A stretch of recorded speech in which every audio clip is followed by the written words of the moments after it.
Senhor. Muito bem. Vocês me ouvem? Ok, beleza. Uma boa noite a todos. E a saudação aí na graça e na paz do Senhor Jesus. Que bênção. Que coisa boa essa quarentena nesses momentos aqui, certamente. Mas, irmãos, eu gostaria de, já que nós vivemos um período tão difícil, né, com essa história do vírus e esse sofrimento do mundo atual, eu gostaria de buscar com vocês uma palavra de Jesus, quando ele, encerrando aquela parte de encorajamento dos seus discípulos, lá em João capítulo 16, verso 31, depois de ter se revelado, aberto as portas do entendimento, da compreensão deles, já não mais por parábola, mas dizendo exatamente o que ia acontecer agora, os finalmente. Então, ele conclui, João dizendo assim, estas coisas, Jesus falando e João registrando, estas coisas, verso 16:33, estas coisas vos tenho dito para que tenhais paz em mim. No mundo passais por aflições, mas tende bom ânimo, eu venci o mundo. Claro que todos nós temos a fé e a compreensão e a convicção de que ninguém conhecia melhor o auditório que estava ali do que Jesus. Porque Jesus conhecia aquela gente antes de ser formado no ventre materno. E ele os escolheu da forma e conforme a predestinação de Deus. E Jesus agora, naquele momento de despedida, vai colocar algumas frases que deveriam tomar um efeito muito grande no coração deles. Como, por exemplo, estas coisas vos tenho dito, referindo tudo que disse até então, para que tenhais paz em mim. Então, vamos pensar num prédio onde um pilar chama-se paz em Cristo. E ele disse mais, no mundo passais por aflições, por tribulações. Um lembrete de como aconteceria doravante, que já vinha acontecendo, mas que agora o negócio ia ficar bravo. Terceiro, mas tem de bom ânimo. Que ânimo seria esse que Jesus queria deles? E em quarto, a declaração, eu venci o mundo. É interessante porque Jesus ainda não tinha sido preso, não tinha sido julgado, condenado, né, e crucificado e ressuscitado. Ele está antecipando a sua grande vitória. E quando ele diz estas palavras, eu fico a pensar que uma despedida é sempre alguma coisa que nos traumatiza, às vezes nos emociona muito. Eu tenho estado muito emotivo, eu não posso despedir de ninguém, eu choro, eu fico abatido, fico chateado, eu não queria que saísse ninguém. Mas ninguém amava ali naquele colégio entre os 12 com Jesus, 13, ninguém amava mais ali do que Jesus. Tenho certeza que no coração o Senhor Jesus, que sabia todas as coisas, queria muito que a mente deles, a compreensão deles, o espírito deles fosse poderosamente revestidos de uma graça muito especial para que não houvesse desnecessária perdição durante a dispersão que eles teriam logo a seguir. Então, essas coisas vos tenho dito. E tudo que Jesus disse, que nós temos registrado nas Escrituras, é para o nosso bem e edificação. E eu estava pensando nesse texto e no nosso contexto, porque Jesus usa umas expressões aqui, como, por exemplo, primeiro, tenhais paz em mim. E aí, como que vai ser construída essa paz em Cristo, que é uma pessoa, é Deus encarnado, é o Senhor da glória. E ele vai dizer no mundo, porque no mundo é onde eles estavam, e no mundo é onde nós estamos. Nós cantamos tanto, no mundo a gente chora de tristeza, no mundo a gente ri para não chorar, por aí vai. No mundo tereis pandemias, tereis outros tipos de pestes, de provações e de necessidades. Mas eu estava pensando que talvez isso nos remetesse para pensarmos nesse momento em que nós estamos no mundo, mas com um aviso prévio na mão. E o aviso prévio é alguma coisa que nenhum funcionário quer receber. Nenhum crente é avisado na véspera quando é que ele vai morrer. Você imagine se Jesus chegasse para você e dissesse: ô Jaziel, Fafá, é hoje à noite, é amanhã. Ó, eu estou inventando, viu? Não fique impressionado não, Jaziel e Fafá. Mas se Jesus falar, é daqui 2 anos, puxa vida, ainda bem que eu tenho 2 anos, mas vai voar esses 2 anos. Está amarrado, né, Jaziel? Mas olha só, nós estamos aqui com aviso prévio na mão. E que aviso prévio é esse? É que a nossa jornada é muito curta, está terminando. E tudo vai mudar a partir de alguns instantes e vai mudar para a eternidade. Então, agora vamos pensar que eles estavam ali, naquela Palestina, ali naquele local onde Jesus, então, falava ao coração deles na despedida, mas nós estamos no Brasil. Todavia, tanto eles quanto nós estavam e estamos no mundo. E que mundo é esse? E há de se construir na nossa mente e coração, não é, uma compreensão muito grande que nós estamos no mundo, mas também estamos em Cristo. A que nível estamos no mundo, a que nível estamos em Cristo. Não só estamos no mundo, mas o mundo está em nós. Quanto do mundo está em nós? O que precisa ser tirado? Estamos em Cristo? Quanto de Cristo está em nós? E, por aprofundar isso, quanto está Cristo em nós, de fato? Uma coisa é a gente estar acreditando em Jesus, outra coisa é Jesus estar morando dentro de nós. Ninguém consegue acreditar nem 1 milímetro, nem 1 grau em Jesus sem que o Espírito Santo, a graça de Deus, não o ajude. Mas vamos pensar, então, o cristão está no mundo atual e, ao mesmo tempo, está em Cristo. Então, vamos imaginar aqui, nós estamos no mundo, digamos que essa mão esquerda aqui represente o mundo, né?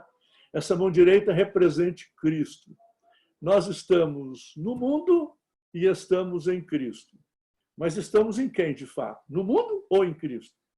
Quanto num, quanto no outro. Ou estamos nos dois? De que forma? Então, estar no mundo tem algumas conotações interessantes, pelo menos no mundo material. O que é estar no mundo material? Nele, nós encontramos as atuais fontes e elementos essenciais para a nossa sobrevivência na batalha do dia a dia aqui. Vários de nós aqui, se não a maioria, já se aposentou, mas outros ainda não. E mesmo aposentados, nós temos que trabalhar enquanto viver. Não tem aposentadoria no reino. Só tem aqui para essas coisas do mundo material nosso. Mas também nós estamos no mundo social. Aqui nós estamos no mundo social, nessa live e nesse encontro nosso aqui. E aqui, nesse mundo social, o cristão é membro da sociedade e está sujeito às várias leis e arranjos da sociedade. Também obrigações.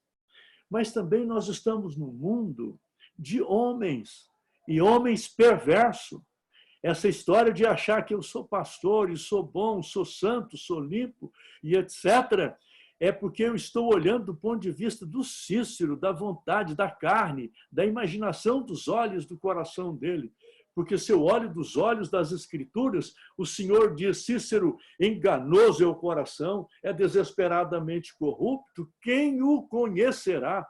Nenhum cardiologista, por mais especializado que seja em coração, conhece o coração do ponto de vista dessa matriz que Deus nos deu para nos fazer andar e viver. Esse coração que nós temos como homens. E aqui, nesse mundo perverso, quer dizer que nós vivemos entre homens maus, ou não? Como sujeito a todos nós, e eles, os discípulos, poderiam e podemos estar, por exemplo, tendo um senhor tirânico no nosso comando. Como cidadão, nós podemos ter leis opressivas, podemos ter perseguições, e nós estamos vendo isso diante dos nossos olhos.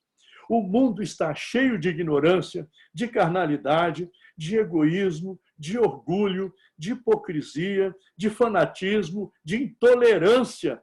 Ele pode ter a ver com homens que consideram um dever sagrado até chegar e eliminar um crente, achando que está agradando a Deus. Nós vimos isso nas Escrituras. Então, meus irmãos, esse mundo que nós estamos, nós temos que lidar com esses três universos. Mas também nós não estamos só no mundo como crentes, nós estamos em Cristo. Louvado seja o nome do Senhor. E estando em Cristo, o crente está unido pela fé ao Senhor Jesus, não é assim?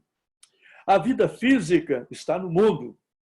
Sua vida espiritual está em Cristo. Louvado seja o nome do Senhor. E assim sendo, está em Cristo e Cristo está em nós, está no crente. E por isso nós temos que fazer muita gente mais crente, e nós não podemos, mas o Senhor pode. Agora está em nossas mãos levar o evangelho que converte aos pecadores. Embora o cristão esteja no mundo, o mundo não deve estar no cristão. E olha, meus irmãos, eu tenho percebido que entre nós, nas nossas brincadeiras tão lindas, tão maravilhosas, como nós estamos no fio de uma navalha. Só a misericórdia de Deus para nos poupar. Porque nossa carne gosta, não é de um palavrão ou outro, nossa carne gosta da churrascada dela. Nossa carne gosta da maior pecaminosidade e perniciosidade possível. É a nossa natureza. Então, nós precisamos nos policiar bastante. Com muito carinho, eu falo isso, e com muito amor e respeito profundo a cada um de vocês.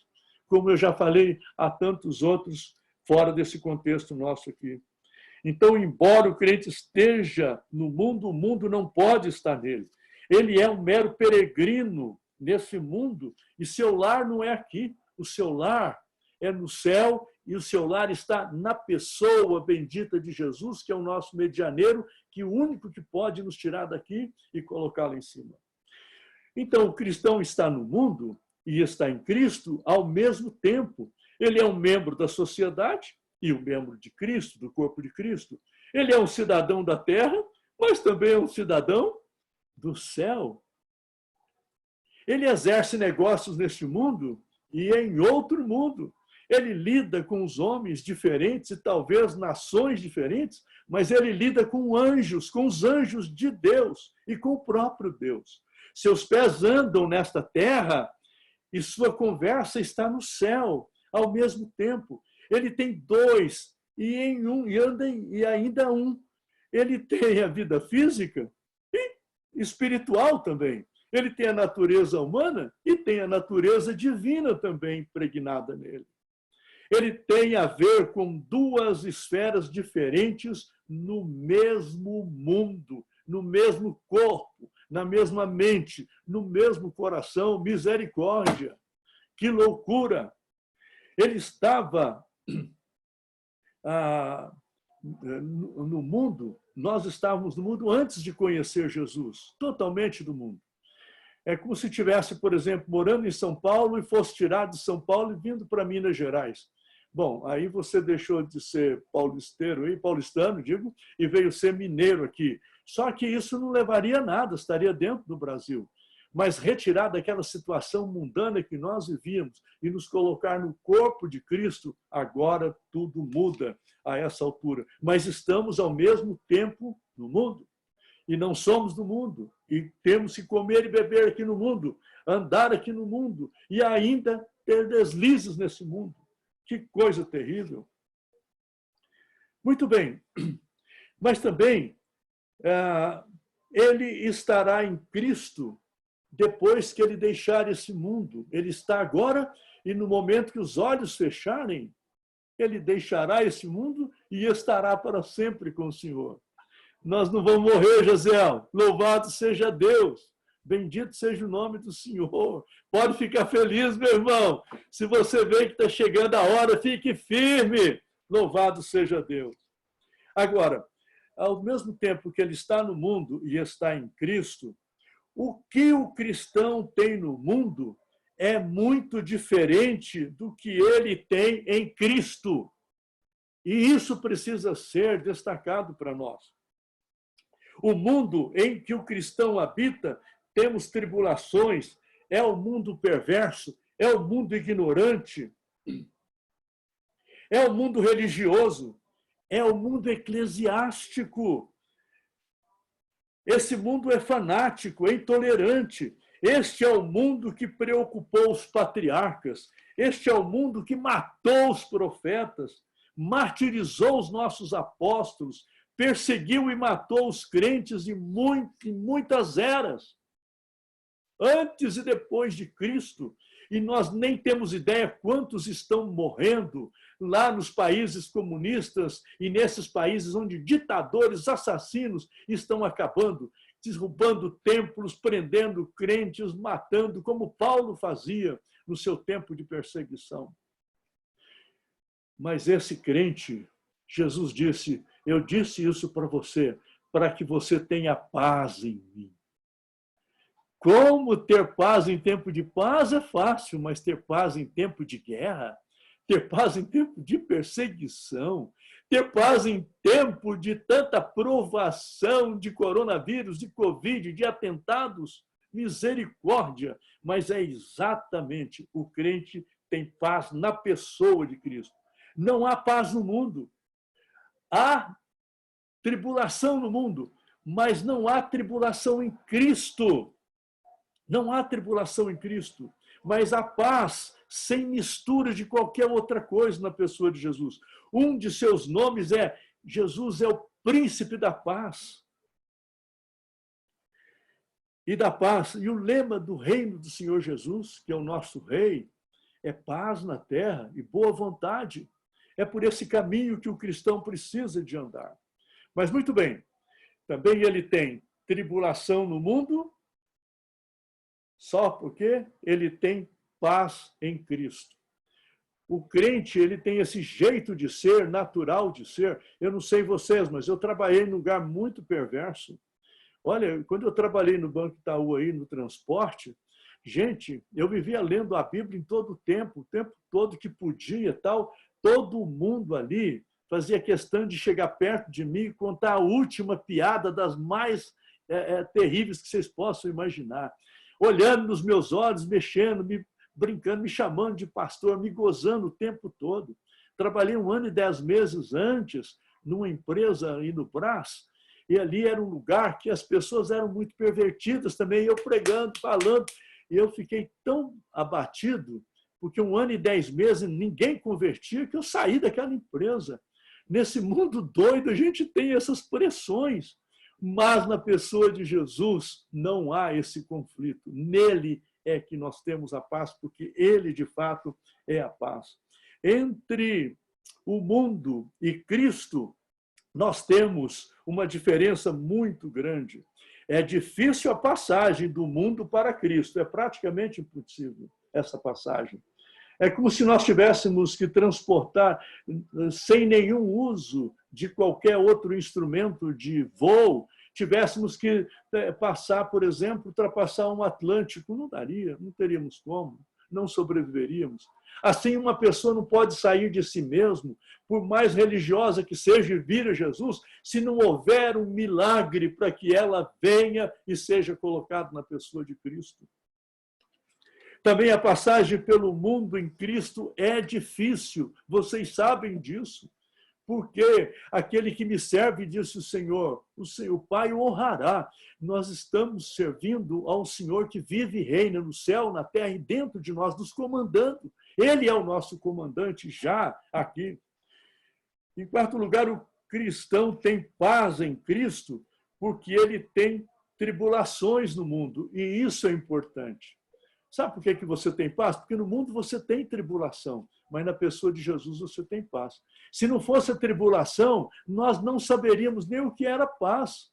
Mas temos tribulação. Pode ver que os momentos que a igreja mais cresceu no mundo foi momentos que ela nem tinha onde se reunir, e aonde ela era perseguida, e aonde os crentes são perseguidos. Eu penso que talvez um avivamento no Brasil tenha que vir derrubando todos os templos, matando todos os pastores. Mas o Espírito Santo atuando nos crentes, louvado seja Deus, para que eles possam se levantar. Que não aconteça isso, gente. Não é o que eu desejo. mas parece que só a perseguição e uma luta sangrenta vai fazer provar o que é que está dentro de cada um de nós. O cristão tem paz em Cristo, porque ele tem tribulações nessa vida. Meus irmãos, quando o cristão tem mais tribulações do que o mundo, ele tem mais paz em Cristo. Então ele precisa ser motivado por isso, não ter medo de aflição, não ter medo de Covid, não ter medo de H1N1, não ter medo de nada. Louvado seja o nome do Senhor. Não porque somos super-heróis, porque é maior quem está em nós do que aquele que está fora de nós. Nós estamos sob comando e com responsabilidade, porque ainda estamos no mundo. Nunca esteve tão escuro para o nosso querido Estevão, quando ele estava recebendo aquela nuvem de pedradas que o levou à fatalidade. Mas no meio de toda aquela nuvem negra, ele olha para cima e como que o céu se abre e ele vê o Senhor em pé, como que dizendo, seja bem-vindo, meu filho. Irmãos amados, eu acho que o santo, todo crente, independente se ele está morrendo de uma parada cardíaca, de um acidente, o que for, louvado seja o nome do Senhor. O corpo é que vai para o pó de onde ele veio, mas o crente continua vivo. Estevão é uma testemunha viva disso tudo. Ele viu o Filho do Homem. Quando Paulo e Silas estavam acorrentados no mundo, se lembram? Eles estavam cantando e louvando o Senhor. Isso foi falado aqui em mensagem há pouco. Quando o mundo baniu o discípulo amado, nosso querido João, e o mandou para uma ilha, o que aconteceu? Ele foi recebido no tribunal interno de revelações e paz do Senhor Jesus Cristo. Nós vimos isso no Apocalipse. E caminhando aqui para concluir, tudo o que Cristo disse e fez na terra e ordenou que a sua paz deve superar a tribulação do mundo. Por isso ele disse, essas coisas eu vos tenho dito e vos digo. Que presente maravilhoso, que frase maravilhosa, que Senhor maravilhoso. O que ele disse como fonte de paz, irmãos? Primeiro, ele predisse a tribulação do mundo. Ele desenhou sem nenhuma obscuridade, ele desenhou fielmente o mapa da sua peregrinação. Ele indicou seus sofrimentos em linhas e marcas vermelhas, bem grandes, bem destacadas. Nenhuma tribulação, por mais severa que seja, poderia pegá-lo de surpresa ou pegá-los, aqueles discípulos imediatos, a você e a mim também. Nada deve pegar de surpresa. Aliás, estar avisado é estar preparado. Então estejam, amados. Temos que passar por tribulações. Também ele explicou a eles a natureza, o grau, causas, efeitos e como se comportar no meio das tribulações. Ele descreve a tribulação como apenas limitada, temporária e sob sua direção e influência graciosa, santificadora, espiritualmente vantajosa. É um tônico para a alma, é uma fornalha para purificar, uma tempestade para soprá-los do material para o espiritual e, finalmente, da terra, de uma terra estrangeira e hostil, para o seu lar pacífico, na sua pessoa bendita, que vive e reina para sempre. Ele os apontou para uma fonte infinita de conforto, quando ele diz, para que em mim você possa ter paz. Não temos paz. A paz da igreja é uma paz relativa, gostosa até convivência, mas não é essa paz de Cristo. A paz de Cristo nenhum outro pode dar e ninguém pode tirar. Ele mesmo é a fonte da paz. Ele descreve como nunca falhando, sempre próximo, muito comunicativo e satisfatório, porque a sua pessoa vive e reina para sempre, está conosco e entre nós. O que ele fez como fonte de conforto. Ele disse: eu superei o mundo. Quem anda com você superou o mundo. O nosso Senhor superou o mundo. Louvado seja o seu grande e bondoso nome. Esta é uma fonte de algo mais do que simples paz. É uma fonte também de alegria. Tenha bom ânimo, disse Jesus. Irmãos, que palavra boa de Jesus. Que bom ânimo é esse, meus irmãos? O bom ânimo de uma vitória completa sobre o maior inimigo. E ouçam com atenção. O mundo perverso é o maior inimigo de Deus e do homem. Cristo venceu completamente em todos os seus elementos e forças, corrupção, tentações, destrutividade, incluindo o seu príncipe, o príncipe deste mundo, que foi julgado e condenado, Satanás. Então, o sujeito, ele obteve uma vitória completa sobre o grande império do mal. O mundo era campeão antes de Cristo aparecer. Sabia disso? Se lembra disso? O mundo era campeão antes de Cristo aparecer. Mas ele, Jesus, é campeão agora. E nele e com ele, nós também o somos. Seus seguidores têm apenas um único inimigo que já foi conquistado para lutar. Isso significa um inimigo vencido, o nosso inimigo. Nós somos mais do que vencedores em Cristo. Louvado seja Deus. O bom ânimo de uma vitória completa do mundo para nós certamente seria uma fonte de consolo na luta contra o mundo perverso. Saber que ele, Jesus, havia sido conquistado, o mundo sido conquistado por Jesus. Mas esse conforto se anima quando sabemos que foi conquistado também por nós. Quando nós conseguimos vencer e sair desse mundo, permitindo que a graça de Deus trabalhe na nossa vida, trabalhe hoje na nossa mente, na nossa alma, transformando, e nos igualando, nos fazendo aparentar mais com Jesus. Então nós estamos vencendo mais e mais. Louvado seja o nome do Senhor. Mas, irmãos, não só esse ânimo é pela vitória de Jesus, mas na vitória de Jesus, toda a vitória de Jesus foi uma vitória como nosso substituto. Ele lutou e conquistou pelo Cícero. Ele lutou e conquistou por você. Ele lutou e conquistou por todos quantos nós temos que avisar dessa grande vitória que já tiveram. Isso é autoevidente. Ele estava infinitamente acima do mundo. Seria Jesus eternamente feliz sem o nosso destino e sem o nosso trabalho que estamos dando a ele. Mas em seu amor, ele assumiu a nossa causa e ele lutou substitutivamente por mim e por você, aquilo que nós não conseguimos.